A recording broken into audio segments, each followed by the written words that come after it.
সুপেয় পানির তীব্র অভাবে চরম বিপর্যয়ের মুখে আছে ইরানের রাজধানী তেহরান। নভেম্বর মাস শেষ হওয়ার আগেই শুকিয়ে যেতে পারে খাবার পানির যোগান। শহরের প্রধান জলাধার আমির কাবির বাঁধে জমানো পানির পরিমাণ ৮৬ মিলিয়ন ঘনমিটার থেকে কমে গিয়ে নেমেছে মাত্র ১৪ মিলিয়ন ঘনমিটারে। এই হ্রাসের হার এখনও চলমান। বর্তমান চাহিদা অনুসারে রিজার্ভ পানি দিয়ে মাত্র ২ সপ্তাহ চলতে পারবে তেহরানের ১ কোটি মানুষ। ফলে অচিরেই বন্ধ হয়ে যাবে আবাসিক গ্রাহকদের জন্য পানি সরবরাহ ব্যবস্থা। তখন স্ট্যান্ড পাইপ বা ট্যাঙ্কারের মাধ্যমে নির্ধারিত জায়গা থেকে সংগ্রহ করতে হবে প্রয়োজনীয় পানি।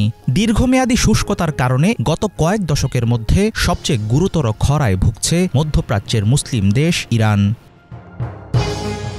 তেহরানে ক্রমবর্ধমান পানি স্বল্পতার কারণে গত কয়েক বছর ধরে রাজধানী পরিবর্তনের পরিকল্পনা করছে ইরান সরকার, কিন্তু কার্যকর কোনো বিকল্প এখনও সামনে আসেনি। ফলে তেহরানকে টিকিয়ে রাখতে হলে পানি লাগবেই। তবে আগামী কয়েক মাসে বৃষ্টি না হলে জটিল সমস্যায় পড়বে তেহরানের গোটা পানি ব্যবস্থাপনা।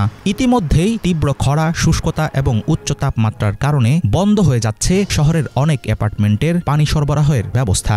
লোডশেডিং বা বিদ্যুৎ বিভ্রাটের কারণে বন্ধ থাকে লিফট ও ইন্টারনেট। সবকিছু মিলিয়ে পানির ক্রমবর্ধমান অভাব একরকম অচল করে দিচ্ছে শিশু, বৃদ্ধ ও অসুস্থ সহ স্বাভাবিক জীবনযাত্রা। কিন্তু তেহরানের এমন পরিস্থিতির জন্য কে দায়ী? ইরানের পানি সংকটের পেছনে শুধুমাত্র শুষ্কতা দায়ী নয়। দেশটির সরকার ও তেহরানের বাসিন্দারা দীর্ঘ ১ দশকের বেশি সময় ধরে নদী, জলাধার ও ভূগর্ভস্থ জলাধারের পানি অতিরিক্ত হারে ব্যবহার করে আসছে।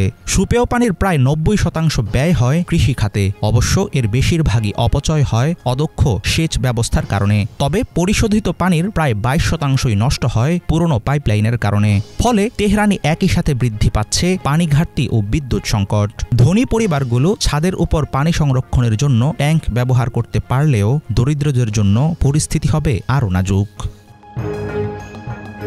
বর্তমান খরা পরিস্থিতি সামাল দিতে কেবলমাত্র সরকারি পদক্ষেপ যথেষ্ট না।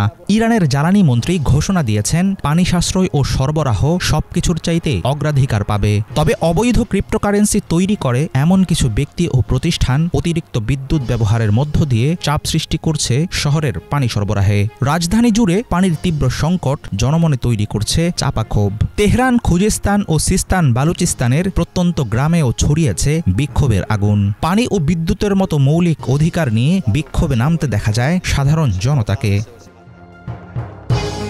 পানি সংকট, ভূমি অবক্ষয়, দুর্বল প্রশাসন ও জলবায়ু পরিবর্তন একযোগে ঘটতে শুরু করলে যে কোনো শহরের ভবিষ্যৎই অন্ধকার। পানির অভাবে পরিস্থিতি কতটা কঠিন হতে পারে সেটাই সামনে নিয়ে আসছে ইরানের পরিস্থিতি। বিশেষজ্ঞরা সতর্ক করে বলছেন, এখনও সময় শেষ হয়ে যায়নি। সমাধান আছে ঠিকই, তবে সেজন্য দ্রুত নিতে হবে সমন্বিত পদক্ষেপ। আর না হলে গ্রীষ্মের তীব্র গরমে তেহরানবাসী পানি পাবে কিনা আবহাওয়ার বদলে সেটা ঠিক করবে স্থানীয় প্রশাসন। হাফিজুল ইসলাম, বাংলা ভিশন।